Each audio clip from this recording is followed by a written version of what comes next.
we have not, which was silverback, by the way. We have not had our country back since then. In 1963, for example, minimum wage was $1.25 an hour. With that $1.25 an hour, you could buy approximately an ounce of pure silver. So, to understand the buying power of that $1.25 an hour, transposed on today's cost of living, it would be the equivalent of an ounce of silver, right? An ounce of silver is an ounce of silver, whatever era. Okay, so the buying power. Today, silver's been hovering around 30 for a long time. So the last I looked, it was about $30. And, $30, it would be, you understand where I'm going. $30 would be the minimum wage.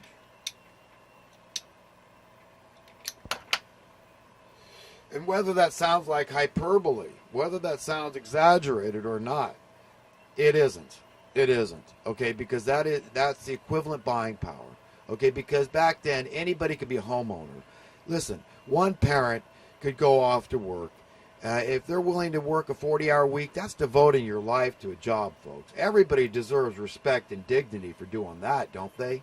I mean, that's ridiculous long hours. But whatever's needed. I mean, if that's what the workforce demands, fine. But the point is that your wife could stay home. You could comfortably pay all the bills. You could pay your mortgage. Your mortgage would be about $50 a month. You'd clear about $200. So you understand how everything would be easy to pay for, comfortable. You'd be secure. You'd have a sense of security, because that's what it all comes down to. None of us have any security. Could die at any moment. But it gave you a sense of security. You didn't feel stressed out about paying your bills, because there was a certain degree of economic justice, for everybody, not just some people. And you appreciated that. But for the fact that they didn't have minimum wage directly set to the cost of living, now you've got this. You've got a federal minimum wage that's, less than $8 an hour? I mean, it is so criminal. It's criminal wage. That's what I call it. Because these people, the same ones I'm talking about at the top of the pyramid, have inflicted this on us. They've robbed us. That's how they've stolen the wealth of our nation. And now they're telling us in debt, and they're going to try to tax the poor. They're going to try to push the envelope even further. And if they can get away with it, they'll start a bloody revolution. We have to say no. We have to get in everybody's faces. The next time your accountant tells you got to pay more taxes, say no. Say no. No, I want to talk to my local IRS agent. That's what we all need to do. Just say right there, stop right there. Say, no, I can't afford it. If you can't afford it, okay, then you should pay it. Don't pay it. If it means you've got to go hungry to the point where you're on food stamps, why in the hell would you do that? Why pay the government cash so you can get a debit card? It doesn't make any sense. Don't do it. Don't pay it. Say, I want a sit-down interview with my IRS agent. Okay, let's get real. Let's get strong, and let's demand sound currency. Let's demand justice, because we're going to have a bloody revolution. We're going to have genocide through economic attrition if we don't demand economic justice. Do you understand? So yes, I'm serious. I'm a very sober-minded, real individual. And I think we all need to get on board and get real. Okay? And if you, listen, it's written that we are created just a little lower than the angels. Understand, you've got big shoes to fill. I've got big shoes to fill. We've got big shoes to fill. We are humanity. And if we don't stand up for ourselves, we shouldn't expect God to help. Okay? But I believe He's gonna, and He is helping in ways that I'm not going to get into. I don't have time right now. But there's things going on that'll blow all your mind. But God is real. Holy angels are real. They're made for a different purpose. And they have power that these guys at the top of the pyramid, they don't have. They never will have. Because they're rotten to the core. They're malevolent. And they're going down, not up. And they're already prepared. They've got their own nice little luxury hell built down there. I still wouldn't want to be with those guys, okay? I just imagine how much fun that would be, okay? No thank you. No, I'd rather be on the surface and take whatever risk the surface brings, because it's the sunlight, okay? What more can I say? I want to be out in the sunlight. And I want those guys gone. They could take their chemtrails with them. They could take their fluoride with them and their GMO. They could take it all. Okay, and most of all, they could take their economic oppression. Okay? So, anyhow, folks, I think I've said what I have to say, and I hope everybody understands. I'd like to leave this on a positive note. But eventually, good is coming to humanity. In the meantime, we all got to do what we can to speak out against injustice wherever we find it. Speak to friends, neighbors, co-workers, bosses, strangers.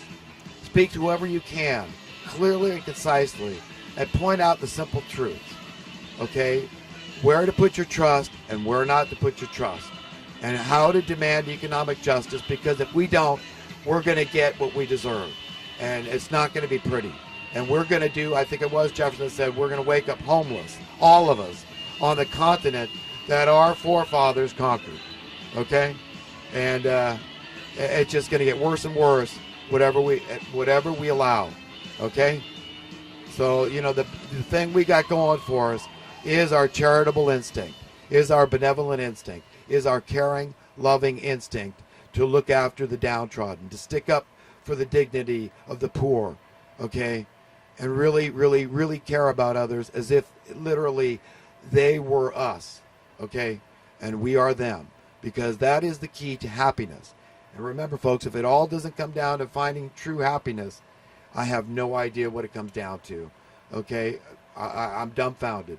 I really am stupid, because as far as I can tell, that should be the name of the game.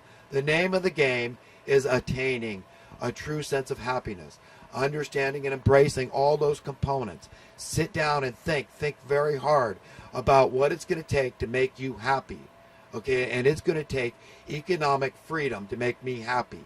I cannot be happy while not only I am not economically insecure, but while you are not economically insecure, and while he is not economically insecure, and while she is not economically insecure, where we take our rightful place on this planet as God's children, his beloved, his little princes, his little queenies, his little princes, and his little kings. Because that's what we are, I believe to God.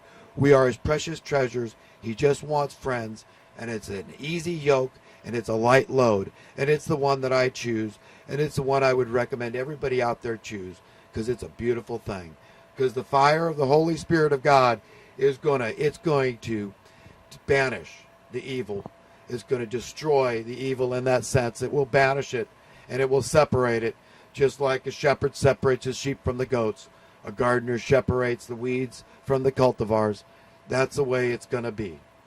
Okay, so it's coming. You want to get on the right side of history and start cultivating your garden in his kingdom. Start preparing your room in his mansion. You got a small window. Start preparing your mansion in his kingdom. It's all between you and him. That's it. It's a very personal, individual relationship. The kingdom of heaven is within us, it is written. It all makes perfect sense. It starts in our imagination. Imagine how a perfect society will work down to the smallest detail. Don't wait for somebody else out there to help you and guide you along to understanding this. You yourself have the capacity. You yourself are a very special treasure, and you have the imagination and the ability to imagine a kingdom of heaven. And it starts right within us, in our hearts, in our minds, in our spirits, our souls, and in our bodies, you know. I believe we will never lack anything. Not even death can really hurt us. I believe that it'll just be gain. I believe if you're on the right track, it's all for your good. Everything that happens will be for our good. It is written that to God all are alive. Everybody that ever lived and died will once again be resurrected. And it's no more difficult to believe that this can happen, that you have the body you have. Because God can as easily give you a new body as the body that he's given you. A better body. A body perhaps where your senses are 10 times stronger. Okay, your capacity, your intellectual capacity is 10 times more potent. Can you imagine your competency level, your dexterity level with your fingers? I mean, all this stuff improved. Everything. Your atomic structure, so superior that it cannot perish. It's imperishable. It'll be like the angels at that point.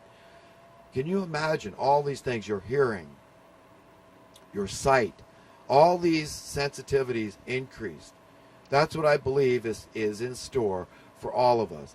That your moments that you've had of euphoria and well-being out throughout your life, of ecstasy, natural brain chemicals that God gave us, those feelings will be enhanced 1,000%. God knows what. It's all